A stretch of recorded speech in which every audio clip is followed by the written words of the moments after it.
আমার কাছে build quality যথেষ্ট ভালো মনে হয়েছে এবং স্ট্রং মনে হয়েছে। তো এই দিকটা যদি আমি বলি, এই দিকটা আমার কাছে বেশ ভালো লেগেছে। এটা যে হাত না, ও বলে দিয়েছে, সো এটা একটা ভালো দিক। আসসালামু আলাইকুম রহমতুল্লাহ, সবাই কেমন আছেন? রিভিউ প্লাজাতে আমাদের সবাইকে স্বাগতম। তো 2022 সালে আমরা পপ টু স্মার্ট ওয়াচ নিয়ে একটা কথা বলেছিলাম, একটা নেগেটিভ কিছু বিষয় তুলে ধরেছিলাম। তো এরপর এটা আপডেট করা হয়েছে এবং এবার 2023 সালের মাঝামাঝি পর্যায়ে কিন্তু আমাদের হাতে চলে আসছে। তো এবার আমরা দেখবো যে আমরা যে কথাগুলো বলেছিলাম সেই সিফতগুলো, সেই খারাপ গুণগুলো কি এর ভিতরে আছে, এটা কি আরো আপডেট করেছে নাকি আগের মতোই আছে। চলুন আজকে সম্পূর্ণ রিভিউতে আমরা দেখিনি এটার বর্তমান কি অবস্থা। তো আমি এই মুহূর্তে ওয়াচটা হাতে পরে আছি এবং এটা যদি আমি লুকের কথা বলি, এটার লুকটা আসলে এভারেজ, কোনো ইউনিক আলাদা বিষয় আমি পাইনি অন্য ওয়াচের সাথে যদি আমি কম্পেয়ার করি। এবং এটার যে বডিটা আছে সাইডে মেটাল করা হয়েছে। যদি আমাকে বিল্ড কোয়ালিটির কথা বলতে বলা হয়, আমার কাছে বিল্ড কোয়ালিটি যথেষ্ট ভালো মনে হয়েছে এবং স্ট্রং মনে হয়েছে। তো এই দিকটা যদি আমি বলি, এই দিকটা আমার কাছে বেশ ভালো লেগেছে। এবং এটার যে ডিসপ্লেটা আছে 1.78 ইঞ্চি, যথেষ্ট বড় একটা ডিসপ্লে দেওয়া হয়েছে। কিন্তু অ্যামোলেড ডিসপ্লে হওয়ার পরেও এটার গ্রাফিক্সটা আমার কাছে খুব একটা ভালো লাগেনি।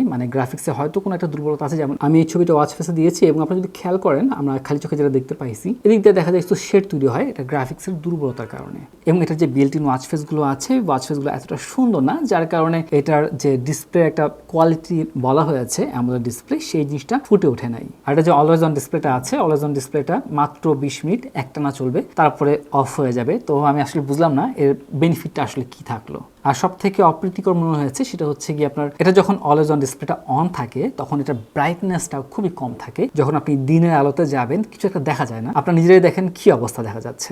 ডিজিটাল ক্লক অথবা অ্যানালগ ক্লক যে কোনো একটা ব্যবহার করতে পারছেন। আমি একটু দেখি অলওয়েজ অন ডিসপ্লেটা কেমন আসে। তো এই হচ্ছে আমাদের ডিজিটাল অলওয়েজ অন ডিসপ্লে। এবার হচ্ছে অ্যানালগটা দিয়ে দিলাম। এটা হচ্ছে আমাদের অ্যানালগ অলওয়েজ অন ডিসপ্লে এবং এটার ব্রাইটনেসটা কিন্তু খুব বেশি না, খুবই ডিম ব্রাইটনেস। এটা খুব একটা ভালো লাগে। আমরা যদি দিনের আলোতে দেখি ঘড়িটাকে, ব্রাইটনেসটা আমার কাছে খুবই বাজে লাগতেছে এবং অলওয়েজ অন ডিসপ্লে উঠছে, দেখেন কি অবস্থা। অলওয়েজ অন ডিসপ্লেটা খুবই বাজে, ব্রাইটনেসটা অনেক কম অলওয়েজ অন ডিসপ্লে। দেখেন আমার এখানে ব্রাইটনেস ফুল দেওয়া আছে এবং ফুল দেওয়ার পর এই হচ্ছে আমার মেইন ডিসপ্লে।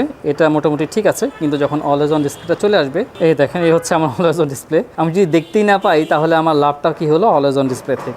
এটা খুবই দুঃখজনক। সো এটার অলওয়েজ অন ডিসপ্লেটা মোটেও ভালো হয় নাই। এবার হচ্ছে গুরুত্বপূর্ণ বিষয়, এটার ব্যাটারি ব্যাকআপ। এখন কোম্পানি বা অন্য যারা আছে কারা কি বলতেছে সেটা ফ্যাক্ট না, আমরা ব্যক্তিগতভাবে আমাদের কাছে যে ওয়াচটা আছে সেটাতে আমরা কি পেয়েছি। হতে পারে অন্য আছে পার্থক্য অন্যরকম হতে পারে, বলা যায় না, হতে পারে আমার এটাতে ডিফেক্ট আছে। তো আমরা যখন এটাতে রাখলাম, আমি অলওয়েজ অন ডিসপ্লে অন দিয়ে চলে গিয়েছিলাম, 20 মিনিট পর অফ হয়ে গিয়েছিল। আর তাছাড়া আমি কয়েকটা সেন্সরও দিয়েছিলাম এবং হচ্ছে গিয়ে সেন্সর অন করে গিয়েছিলাম। তো আমি বৃহস্পতিবারে চলে যাই, রবিবারে আসি। তো শুক্র শনি রবি, তো মোটামুটি 3 দিন পরে দেখা যাচ্ছে আমার ব্যাটারির চার্জটা শেষ হয়ে গেছে। তো সেই হিসেবে 3 দিন বা খুব বেশি হলে হয়তো 4 দিন চার্জ থাকতে পারে, বাট এর বেশি মনে হয় না এটাতে আপনারা চার্জ রাখতে পারবেন। তো এবারে যে আমাদের পক্ষে বলা, এটাতে 3 দিন পর্যন্ত চার্জ থাকবে। এবার সত্যি কথা না বললে নয়, এটার যে বিল্ট ইন ওয়াচ ফেসগুলো আছে খুবই বাজে করেছে, মোটেও সুন্দর লাগে না। গ্রাফিক্সগুলোও বাজে, আর এটার সাথে যে অ্যাপসের ওয়াচ ফেসগুলো আছে সেটাও দেখতে সুন্দর লাগে না খুব একটা। কিছু কিছু দু একটা আছে মোটামুটি কাজ চালাতে পারবেন, কিন্তু এবার যদি বলি পরিমাণেও কম এবং খুব একটা সুন্দর না ওয়াচ ফেসগুলো। আর অ্যাপের মধ্যে বেশ কিছু ওয়াচ ফেস পাবেন, বাট এগুলো আমার কাছে খুব একটা ভালো লাগে নাই। হাতে গোনা কয়েকটা আছে ওয়াচ ফেস অ্যাপের মধ্যে যেগুলো কিনা মোটামুটি কাজ চালান যাবে। ওয়াচ ফেসগুলো আমার কাছে খুবই বিরক্তিকর মনে হয়েছে। এবার একটা কাজ করি, আমরা একটা কলিং টেস্টটা করে ফেলি। স্পিকারের সাউন্ডটা যথেষ্ট লাউড, দেখা যাক ভয়েস কলের সময় কতটুকু লাউড হয়। আসসালামু আলাইকুম ভাই। ওয়ালাইকুম আসসালাম বাবর, কেমন আছো তুমি? জি ভাই, আলহামদুলিল্লাহ ভালো আছি। আচ্ছা, আমি তোমাকে কল দিয়েছি Amazfit Pop 2 আপনার কথা একটু বোঝা যায় না ভাই। আমি একটু কাছে আসছি। বুঝতে পারতেছি না কথা। আচ্ছা, আমি তোমাকে কল দিয়েছি Amazfit Pop 2 দিয়ে। কথাটা একদম স্লো, আস্তে আস্তে আসতেছে। আচ্ছা ঠিক আছে, একদম স্লো আসতেছে। বর্তমানে Pop 2 এর দাম কত বলতে পারবা? এটার বর্তমান প্রাইস হচ্ছে 4700 টাকা। 4700 টাকা না? আচ্ছা ঠিক আছে বাবর, তোমাকে অসংখ্য ধন্যবাদ। আসসালামু আলাইকুম। আচ্ছা, ওয়ালাইকুম আসসালাম। তো সাউন্ডটা শুনলেন, আমার কাছে যেটা মনে হচ্ছে যে এটা যে মাইকটা আছে আসলে একদম মুখের কাছে নিয়ে কথা বলতে হয়। তো এই ক্ষেত্রে আপনারা যারা বাইকে আছেন তাদের জন্য একটু সমস্যা হতে পারে, আপনাদের হাত একদম মুখের কাছে নিয়ে এসে কথা বলা একটা টাফ ব্যাপার হয়ে যাবে। বাট এটার যেহেতু স্পিকারটা বেশ ভালো আছে, তো সেহেতু আপনি কিন্তু হাতটা দূরে রেখেই কথা শুনতে পারবেন অপর পার্সন কি কথা বলতেছে। আচ্ছা, কলিং টেস্ট দেখলেন, এবার আমাদের এটার সেন্সর যেটা আছে হার্ট রেট এবং অক্সিমিটার, এটা টেস্ট করে আসি। এবার আমরা এটার সেন্সর টেস্ট করি। হার্ট রেট আছে 91, মেশিনে আছে 95। সো 100, এখানেও 100, এখানেও 100। তো হার্ট রেট বেশ ভালোই ওঠানামা করতেছে। সো মোটামুটি দেখা যাচ্ছে দুটোই কিন্তু প্রায় সমানই আছে। তো হার্ট রেটটা আমার কাছে অ্যাকুরেট মনে হয়েছে। এবার আমরা অক্সিমিটার টেস্ট করে দেখি। অক্সিমিটার দেখা যাচ্ছে এখানে 99 আছে আর মেশিনে আছে 97। এখন আছে 98 এবং মেশিনে আছে 98। তো অন এভারেজ মনে হচ্ছে অক্সিমিটারটাও হয়তো ঠিক আছে। এখানে দেখেন বাতি জ্বলতেছে, দেখেন সবুজ আছে, রেড লাইট, গ্রিন লাইট দুটোই আছে। এবার আমরা দেখি সারফেসের অক্সিমিটার মাপতে পারি কিনা। এটা যে হাত না ও বলে দিয়েছে, সো এটা একটা ভালো দিক। এবার আমরা হার্ট রেটটা দেখি। ওরা টেবিলের হার্ট রেট এবং অক্সিমিটার মাপে নেই। আমরা ওয়েক আপ গেস্টটা ট্রাই করবো।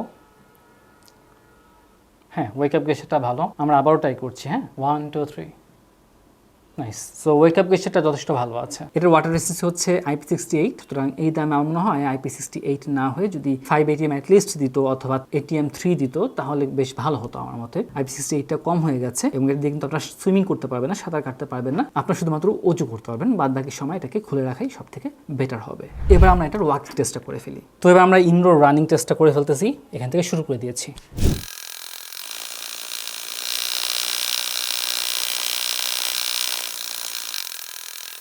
আলহামদুলিল্লাহ আরও 400 স্টেপস দৌড়ালাম। তো ফার্স্ট টাইম যখন আমি দৌড়িয়েছি ওটা রেকর্ড হয় নাই। ওই সময় আমি 400 স্টেপস দৌড়ানোর পরে আমি যখন ঘড়িতে দেখলাম আমার ওয়াচের সাথে আমার ট্রেডমিলের আপনার 40টা স্টেপসের ডিফারেন্স ছিল। এটা 40 স্টেপস কম ছিল আমার ঘড়িতে। আর এবার দ্বিতীয়বার যখন আবার 400 স্টেপস দৌড়ালাম তখন হচ্ছে কি আমার ট্রেডমিলের সাথে আমার ওয়াচ মানে 15টা স্টেপস ডিফারেন্স ছিল। তো মোটামুটি বলা যাচ্ছে যে এটার যে ওয়াকিং বা রানিং স্টেপসগুলো আছে এটা খুব বেশি অ্যাকুরেসি আপনাকে দিবে না, কখনো মোটামুটি অ্যাকুরেসি দিবে, আবার কখনো অনেক বেশি ডিফারেন্স দেখাবে। কারণ হচ্ছে কি মাত্র 400টা স্টেপসে 40টা স্টেপস ডিফারেন্স, এটা অনেক বেশি একটা ডিফারেন্স, যেটা কিনা অন্যান্য ওয়াচে 1000টা স্টেপস দেওয়ার পরে আপনার 40টার মতো স্টেপসে এদিক সেদিক হয়, সেখানে মাত্র 400টাতে এখানে অনেক বেশি ডিফারেন্স তৈরি হয়েছিল। তো যাই হোক, তারপর যখন সেকেন্ডবার আবার ট্রাই করলাম তখন কিন্তু মোটামুটি অনেকটাই কমে আসছিল। তো সেই হিসেবে বলবো যে এটার স্টেপস কাউন্টিংগুলো এভারেজ। আলহামদুলিল্লাহ সম্পূর্ণ রিভিউ তো আপনারা দেখলেন। এখন আসলে আপনাদের মতামত, আপনারা নেবেন কি নেবেন না বা কিরকম কি। তবে আপনারা যদি নিতে চান তাহলে কিন্তু অবশ্যই টেকডেন যে শপ আছে এখান থেকে পেয়ে যাবেন। আপনারা চাইলে টেকডেন থেকে ক্রয় করতে পারেন। মোহাম্মদপুরে এখানে শপ আছে। তাছাড়া কিন্তু এটার ওয়েবসাইট, ফেসবুক পেজের লিঙ্ক, মোবাইল নাম্বার সব ডিসক্রিপশন বক্সে দেওয়া আছে। ঠিক আছে, এখন কথা হচ্ছে কি এই ওয়াচের বেশ কিছু ভালো দিক তো আপনারা দেখলেন। যেমন এটার যে ডিসপ্লে সাইজটা আমার কাছে বেশ ভালো লাগছে, বড় AMOLED ডিসপ্লে আছে, অলওয়েজ অন ডিসপ্লে আছে। কিন্তু আবার নেগেটিভ দিকে দেখেন, অলওয়েজ অন ডিসপ্লে দিছে ঠিকই, কিন্তু এটার উচিত ছিল যে অলওয়েজ অন ডিসপ্লেটা আরো কত হওয়া, মানে ব্রাইটনেসটা বেশি থাকা, কিন্তু ব্রাইটনেসটা খুব কম হওয়ার কারণে অলওয়েজ অন ডিসপ্লেটার যে পারপাসটা ছিল সেটাই সার্ভ কিন্তু হলো না। তারপর আবার এটা যে ব্যাটারি ব্যাকআপটা আছে, ব্যাটারি ব্যাকআপটা আমার কাছে খুব বেশি মনে হয়নি। এটা ব্যাটারি ব্যাকআপটা আরো বেশি হওয়া দরকার ছিল। আর তাছাড়া যদি আপনার লুকের কথা বলেন তাহলে হ্যাঁ, লুকটা মোটামুটি এভারেজ, ইউনিক কোনো লুক নেই, কিন্তু চারপাশে মেটাল বডি দেওয়ার কারণে এবারে যে মানিয়ে যায়। যদি আপনি একটা প্রফেশনাল মানুষ হন, কোনো প্রফেশনাল স্থানে যান, সেই ক্ষেত্রে এই ওয়াচটা একটা ডিসেন্ট ওয়াচ হিসেবে কাজ করবে। তাছাড়া আপনার মোটামুটি কথার কাজটা চালাতে পারবেন, এই হচ্ছে কি মূল বিষয়। তবে এই দামে এই প্রাইস রেঞ্জে কিন্তু আরো বেশি ফাংশনাল স্মার্ট ওয়াচ বাজারে অ্যাভেলেবল আছে, যা কিনা আপনারা টেকডেন চালিয়ে দিতে পারবেন। তবে হ্যাঁ, একটা বিষয় নিয়ে সেটা হচ্ছে ব্র্যান্ড। এটা হচ্ছে কি Amazfit ব্র্যান্ডের,